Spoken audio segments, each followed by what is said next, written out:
when I compare a mental health clinic's website versus an influencer's TikTok or Instagram, what I find is that I would rather spend money on that independent coach, influencer, therapist, because they are presenting themselves authentically and vulnerably and in a way of, hey, I went through this, I healed, I dealed, I coped in these ways, and I overcame X, and that's why now I'm a coach. And then they're usually having videos on all these different subject matters that are relevant to the healing process. So say you're trying to get sober. There's all of these sobriety coaches. They go through their particulars and then they just are sharing their methods for free. They're giving value for free. And then eventually you do, after having realized there's such a trust in them sharing their authenticity and their vulnerability and their actual specific methods, that you think, oh, I'm ready to work with them one-on-one. And that model, I would say, is prevalent and successful. And I'm realizing this kind of disconnect in a lot of the nonprofits, mental health clinic, behavioral health services, all those kinds of practices, because what all of those are doing is, and what all their websites and their employees tend to focus on is all those problems, but not showing any part of themselves. So they just have like maybe a headshot, and then they might have these very generic sites that just say things like, we're here for you, we're mental health professionals that are very experienced, like blah, blah, blah. Like it just, I've read site after site of those, and I tend to just, they just kind of I just glaze over because they just all sound the same. But when I'm seeing therapists that's online, and it doesn't even matter, like sure, there can be all kinds of scam artists and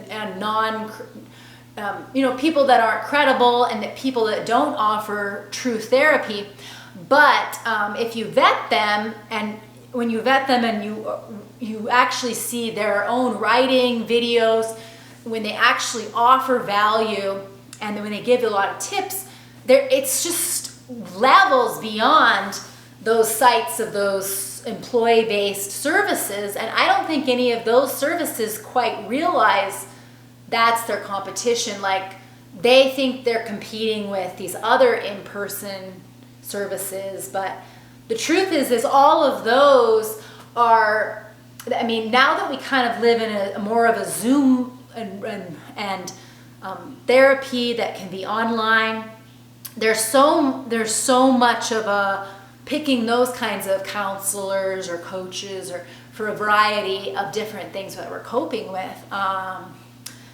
And I'm thinking about this because it's just worth reiterating. If someone I'm not interested in becoming a coach, but if anybody is interested in becoming it, you should know that credentials and claiming you are exceptional and all of those things are really not as important as you connecting in a vulnerable and authentic way. And again, it's about the truth building trust.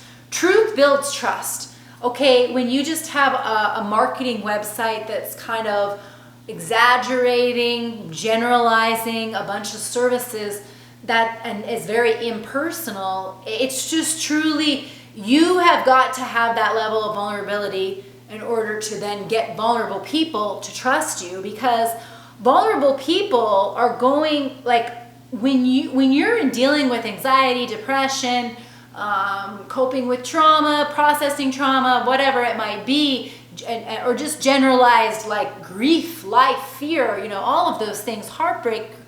What I find I'm doing when I'm always looking on YouTube, and I just absorb all these people, and they've helped me so much. And I love, I love Teal Swan and Infinite Waters and Matthew Hussey, and there's just so many after a while that Shalyn Lester. You find a bunch of these people, Mindful Attraction 2.0, and some of these people are actually really shadowy, like they're teaching kind of dark side stuff. But when you have those YouTubers are, because they're being real, they're connecting with people on a way bigger level than these kind of very distant, detached clinics. Like I know that they're aiming, they think of it as we're professionals, and that's fine. But I don't think they realize their competition isn't. It's actually these creators, and I think too there can always be more, because there's just always someone that'll resonate. Like Jason Christoff is another favorite of mine, and he does a lot of self-sabotage talk and a lot of very much the conspiracy theory wake up kind of talk. But he is just so exceptional, and he opened your eyes to stuff for free, just offering value free on his Psychology of Freedom podcast. And it's amazing. Like, it's so generous too, but and they're running a business, but they're doing it by offering value. They're not making claims and then hoping you come in to see it. Like, that's the thing.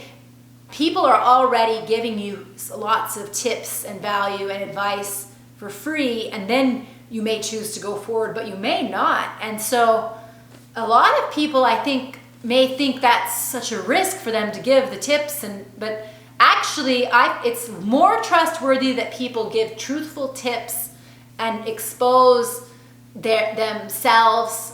That's more trust building than making a very marketing-esque centered claim about what you do, but then not following through. So this is just some thoughts on credibility and truth. You gain trust by being truthful. Truth is magnetic. Truth is charisma. Truth is connection, and truth is trust. So tell the truth, be vulnerable.